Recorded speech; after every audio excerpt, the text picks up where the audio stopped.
6 Hindi students, आपके rapid के syllabus को आगे बढ़ाते हैं। रैपिड में दूसरा पार्ट आपका मुस्कुराता राजकुमार है।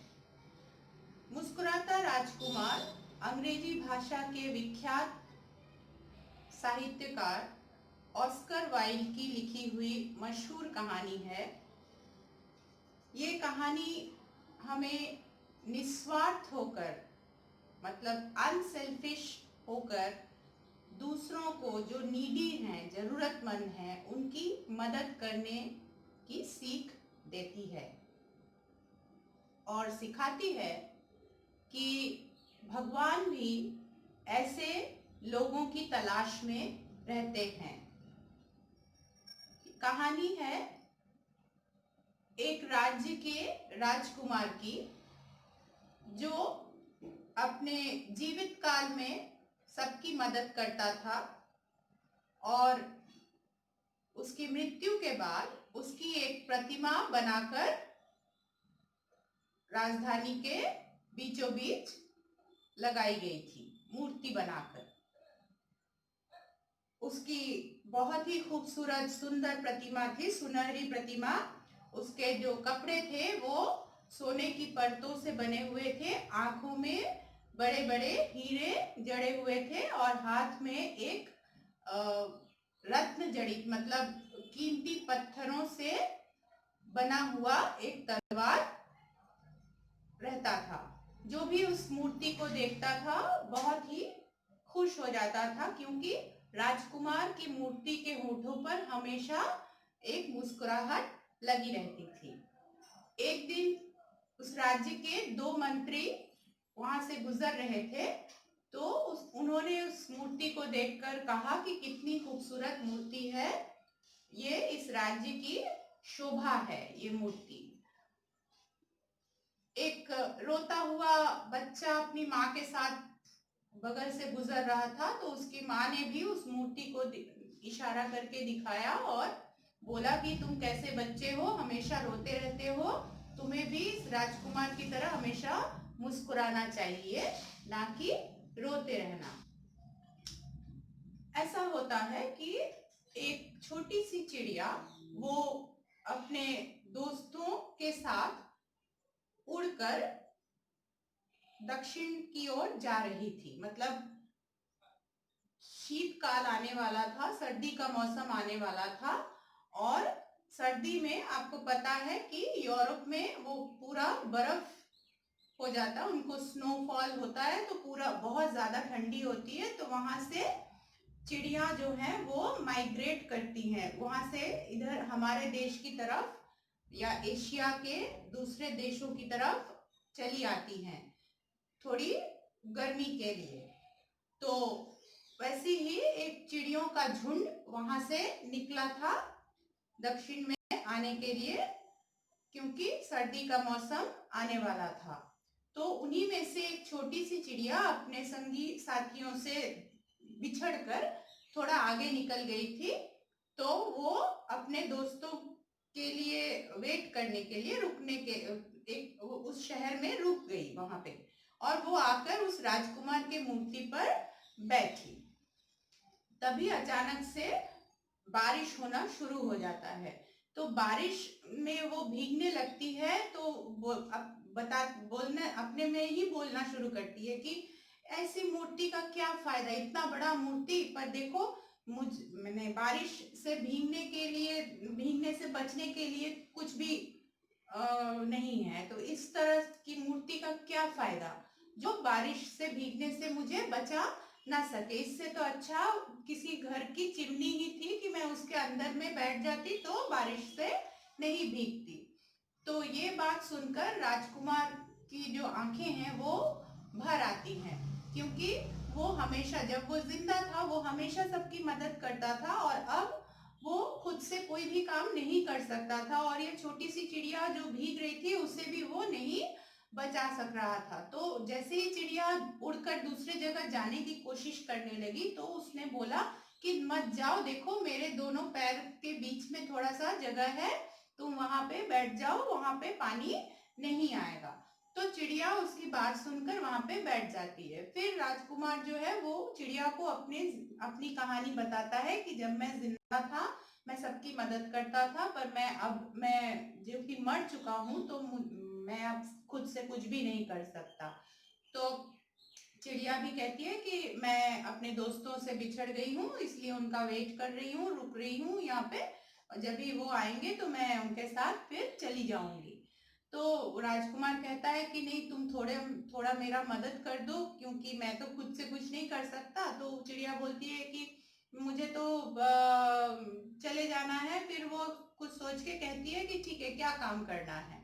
तो राजकुमार फिर कहता है कि राजमहल के महारानी के जो सेवक के जो कमरे हैं वहां पे जाओ, वहां पे देखो एक बीमार बच्चा भूख प्यास से बिना दवा के रो रहा है।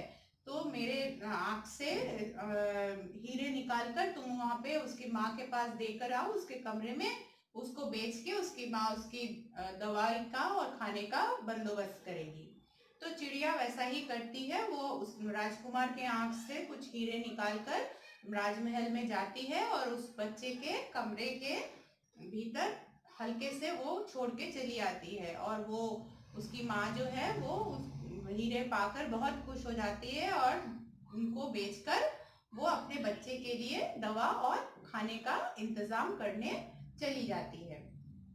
चिड़िया आकर बताती है तो राजकुमार खुश होता है और फिर कहता है कि आज तुम यहीं रुको, एक रात और तुम मेरे पास रह जाओ। तो चिड़िया मान जाती है, वहीं रुक जाती है। तो अगली रात को फिर से राजकुमार की मूर्ति उससे बोलता है कि देखो, ये शहर के बाहर एक नाटककार, मतलब जो प्ले लिखता है, नाटक लिखता है, गाना लिखता है, तो वो नाटककार वहां पे बैठा हुआ, मतलब अपने कमरे में बैठा हुआ है अपने घर के। उसके पास पैसे नहीं है, वो खाने पीने की चिंता में इतना परेशान हो गया कि अब वो तंग आकर के नाटक लिखने छोड़ने की बात सोच रहा है, कोई दूसरा काम करने की सोच रहा है। तुम जाओ, मेरे तलवार में से जो पत्थर है, कीमती पत्थर है, वो सारे निकाल के उसको देकर आओ। तो चिड़िया वैसा ही करती है और वो नाटककार बहुत खुश हो जाता है कि अब मुझे पैसों की कोई चिंता नहीं करनी पड़ेगी, मैं खूब सा नाटक लिख पाऊंगा, गाना लिख पाऊंगा और अपने मन की जो इच्छा है वो पूरा कर पाऊंगा। और फिर चिड़िया जैसे लौटने लगती है तो वो एक गांव के ऊपर से गुजरती है। वहां के लोगों में बहुत गरीबी है, वो बहुत ही कष्ट से गुजर रहे थे। तो चिड़िया आकर के राजकुमार को बताती है कि ऐसे ऐसे मैंने देखा। तो राजकुमार कहता है कि एक काम करो, तुम मेरे जो कपड़े जो बने हुए हैं वो सोने के पत्तों से बने हुए हैं, तुम एक एक पत्ता गांव के एक एक घर पे जाकर देकर आओ, डाल कर आओ। तो वो क्या होगा, वो उस पत्तों को गांव के लोग बेच देंगे और बेचने के बाद वो जो पैसा मिलेगा उससे थोड़े दिन उनके अच्छे बीतेंगे। तो चिड़िया ऐसा ही करती है। और ऐसा बच्चों, तो चिड़िया वो एक एक पत्ता तोड़कर गांव के एक एक घर में देकर आती है। अब देते देते उसके जो शरीर की क्षमता जो है वो घटती जा रही है, क्योंकि सर्दी का मौसम आगे आता जा रहा है और वो गर्म देश में आना चाहती थी पर नहीं आ पाती है, और धीरे धीरे उसके शरीर की गर्मी जो है वो कमती जा रही है। और इतना परिश्रम करने के बाद उसके शरीर में और थोड़ा सा भी शक्ति बाकी नहीं रह गया है। तो लास्ट जो पत्ता, आखिरी पत्ता देने के बाद वो राजकुमार की मूर्ति के पास आकर वहीं अपना प्राण त्याग देती है। राजकुमार की मूर्ति जो है पहले बहुत खूबसूरत लगती थी, सोने और हीरे मोती से जड़ी हुई। अब उस पर कुछ भी नहीं था, अब वो बिल्कुल भी चमकती नहीं थी, खूबसूरत नहीं थी। तो उसकी जो सुंदरता थी वो चली गई थी, भद्दी दिख रही थी। तो राजा और उसके मंत्री पास से दूसरे दिन गुजर रहे थे तो दोनों ने उस मूर्ति को देखकर बोला कि छी कितनी गंदी मूर्ति है, एकदम अच्छी नहीं लग रही है, शहर के बीचों बीच इतनी गंदी मूर्ति, इसको हटाओ। राजा ने बोला तो मंत्रियों ने भी बोला कि हाँ महाराज आप सही कह रहे हैं, इतनी गंदी मूर्ति को अब हम शहर में नहीं रखेंगे, इसको कल ही हटा देंगे। और फिर इस पर देखो एक मरी हुई चिड़िया भी पड़ी हुई है, कहकर वो चले जाते हैं। इतने में स्वर्ग से देवदूत जो था वो धरती पर किसी अनमोल चीज की तलाश में निकला हुआ था।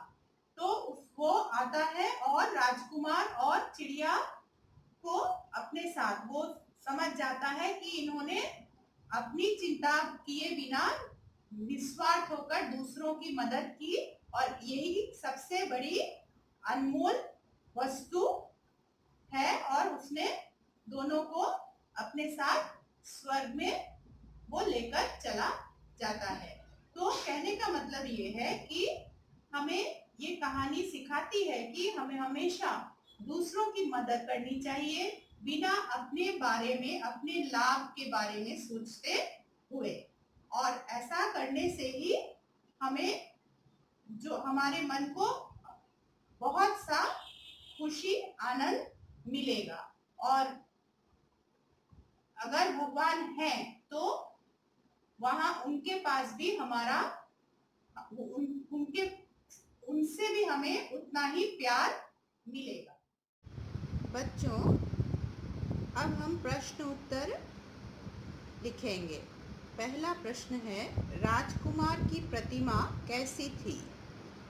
उत्तर, राजकुमार की प्रतिमा बहुत सुंदर थी। उसकी आँखों में बड़े बड़े हीरे जड़े थे और उसके वस्त्र सोने के पत्तों से बने थे। उसके हाथ में रत्न जड़ित तलवार थी। उसके ओठों पर हमेशा मुस्कान खिली रहती थी। दूसरा प्रश्न, माँ ने रोते बालक से क्या कहा? उत्तर, माँ ने रोते बालक को मुस्कुराता राजकुमार की प्रतिमा दिखाकर यह कहा कि उसे भी हमेशा मुस्कुराते रहना चाहिए, न कि बात बात पर रोना।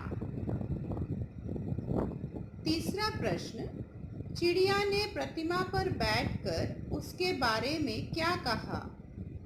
उत्तर, चिड़िया ने प्रतिमा पर बैठकर यह कहा कि भला ऐसी मूर्ति का क्या फायदा जो बारिश से भीगने से बचा न सके। चौथा प्रश्न, राजकुमार की आंखें क्यों भर आईं? उत्तर, छोटी चिड़िया की बात सुनकर कि वह उसे बारिश से भीगने से नहीं बचा सकता, सुनकर राजकुमार की आंखें भर आईं। जब वह जीवित था